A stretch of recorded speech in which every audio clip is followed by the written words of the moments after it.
Halo MotoGP lovers, bagaimana kabar kalian? Jangan lupa tetap jaga kesehatan di masa pandemi ini ya. Dan juga tonton terus channel Arena Balap agar kalian tidak ketinggalan informasi menarik seputar MotoGP. Semoga kalian dilancarkan rezekinya. Amin. Tim Yamaha dan Ducati WSBK tiba di Lombok. Kru dan pembalap pada ajang World Superbike WSBK yang bakal berlangsung di sirkuit Mandalika Lombok Tengah NTB akhir pekan ini mulai berdatangan. Menurut Arif Haryanto selaku Humas PT Angkasa Pura I, kru ataupun pembalap WSBK mulai tiba di Bandara Lombok. Para kru dan pembalap itu tiba di Lombok setelah sebelumnya dikarantina selama 3 hari di Jakarta sesuai dengan penerapan protokol kesehatan COVID. Dari beberapa tim yang akan membalap di sirkuit Pertamina Mandalika, baru 2 tim yang datang adalah tim Yamaha dan Ducati. Setelah selesai pemeriksaan kesehatan di Bandara Lombok, mereka langsung menuju tempat penginapan. Arif Haryanto melanjutkan, baru tim Yamaha dan Ducati yang datang, tim lainnya datang secara bertahap. Sebelumnya, Direktur Strategis dan Komunikasi Mandalika Grand Prix Association (MGPA) Happy Kaharinto di Peraya mengatakan ratusan kru dan pembalap yang akan berlangsung di sirkuit Pertamina Mandalika Internasional Lombok Tengah NTB telah tiba di Indonesia.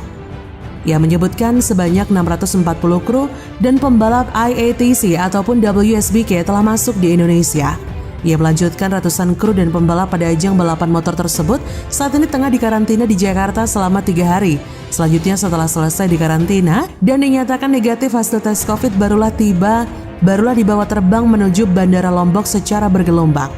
Sementara itu untuk logistik kebutuhan ajang balap motor itu telah tiba di Bandara Lombok dibawa menggunakan pesawat kargo Boeing 777 Freighter milik maskapai Qatar Airways yang terbang langsung dari Doha.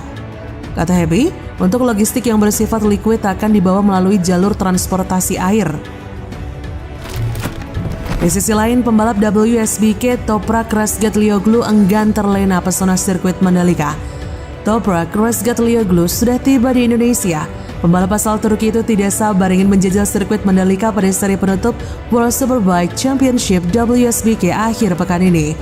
Razgatlioglu saat ini adalah pimpinan klasemen balapan dengan selisih 30 poin dari rival terdekatnya Jonathan Rea. Balapan akan berlangsung pada 19 sampai 21 November 2021 mendatang.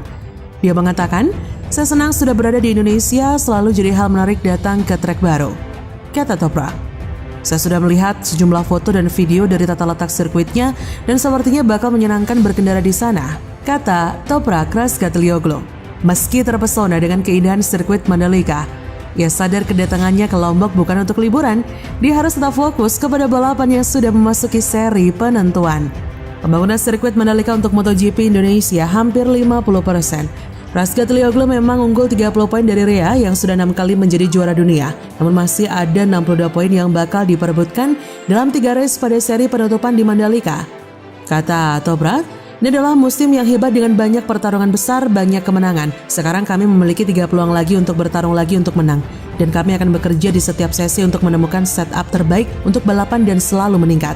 Ide saya hanya ini berusaha menang dan menikmati balapan. Setelah itu barulah melihat hasil akhir. Tapi fokus saya selalu sama, bertarung balapan demi balapan," kata Razgatlioglu. Musim ini, Razgatlioglu sudah memiliki 13 kemenangan dari total 35 kali balapan. Sementara Rea bersama Kawasaki memenangkan 11 balapan. Baik Razgatlioglu maupun Rea sama-sama 28 kali naik podium.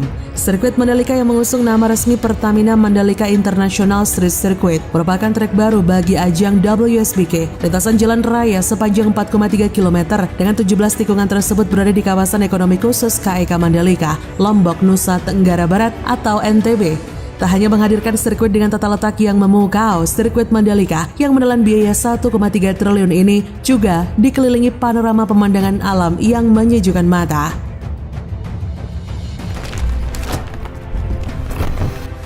Fakta menarik sirkuit Mandalika, trek jalan raya paling aman. Sirkuit Mandalika diusulkan pertama kali oleh Indonesia Tourism Development Corporation (ITDC) demi meningkatkan potensi wisata di kawasan Mandalika, Lombok, NTB. Direktur Utama ITDC, Abdul Bar M. Mansur memutuskan untuk membangun sirkuit level internasional. Tapi ia juga ingin trek tersebut jadi destinasi wisata ketika tidak ada event balap. Setelah melakukan diskusi panjang, pria yang akrab disapa Bari itu melakukan pendekatan dengan Vinci untuk menjadi investor. Setelah itu, ITDC melakukan pendekatan dengan Dorna Sport hingga akhirnya mendapatkan kontrak MotoGP dan World Superbike atau WSBK. Abdul Bar juga langsung membentuk Mandalika Grand Prix Association (MGPA) untuk mengelola seluruh keperluan yang diperlukan untuk menggelar event balap. Namun ITDC lebih dulu fokus untuk membangun sirkuit. Pasalnya mereka menginginkan sirkuit berkonsep jalan raya yang belum pernah digunakan oleh MotoGP sebelumnya.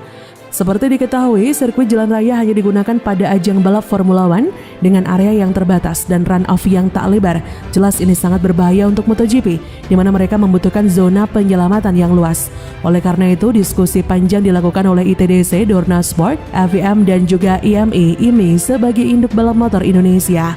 Setelah pembahasan mengenai konsep keselamatan dan keamanan pembalap dengan sirkuit yang diinginkan ITDC, maka terciptalah kerangka awal sirkuit Mandalika.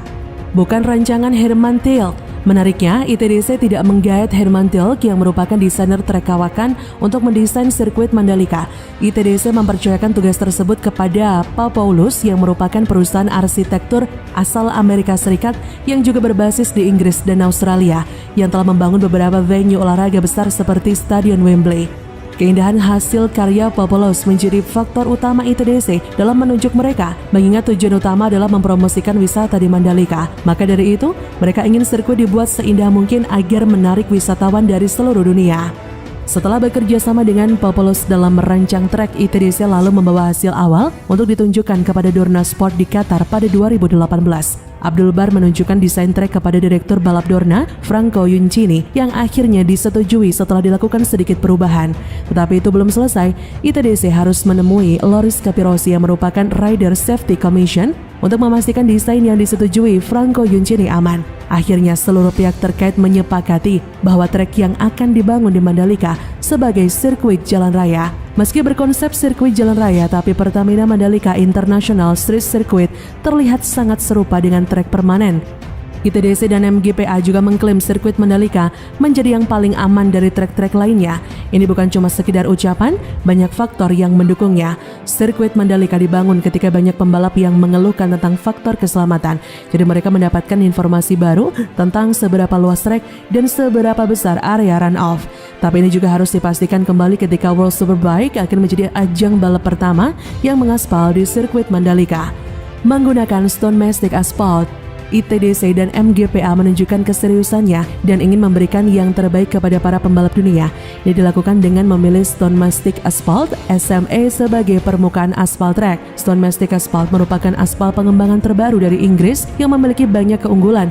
Salah satunya adalah cepat kering ketika kondisi basah. Aspal jenis ini memiliki tekstur yang lebih kasar dan juga diklaim bisa menahan kecepatan hingga lebih dari 360 km per jam. Berbeda dengan aspal biasa yang hanya mampu menahan kecepatan sekitar 120 km per jam.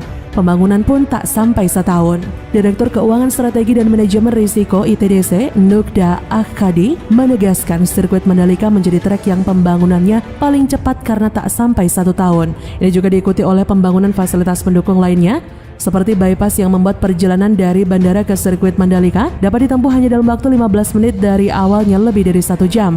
Mengangkat perekonomian di kawasan Mandalika. Event internasional yang berlangsung di sirkuit Mandalika diperkirakan bakal membuka lapangan pekerjaan bagi sekitar 7.500 orang. Ajang MotoGP juga diharapkan bakal meningkatkan jumlah wisatawan ke Indonesia hingga 300.000 orang per tahun. Ekonomi kreatif di Mandalika juga akan terbantu karena wisatawan akan melirik kerajinan tangan khas asal Lombok, Nusa Tenggara Barat.